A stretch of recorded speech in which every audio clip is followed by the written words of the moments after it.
মামা রান্না হয়েছে? হয়েছে তো। কদ্দূর?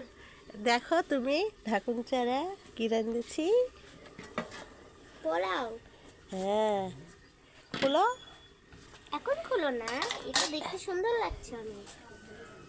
হ্যালো ভাই বোনেরা, দেখেন আমি পোলাও রান্না করেছি শুক্রবারের দিন। লামিয়া বুড়ি খাবে। তারপরে এই যে গরুর গোশত রান্না করেছি।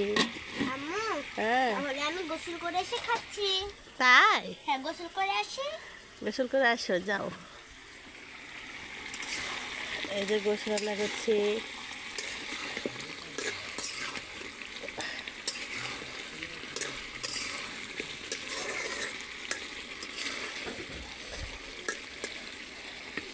আমার লামিয়া আলু পছন্দ করে, তার জন্য আলু দিয়েছি।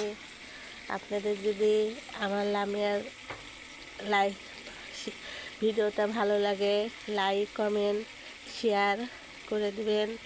আল্লাহ আপনাদেরকে অনেক ভালো রাখবে, সুস্থ রাখবে। আল্লাহ হাফেজ।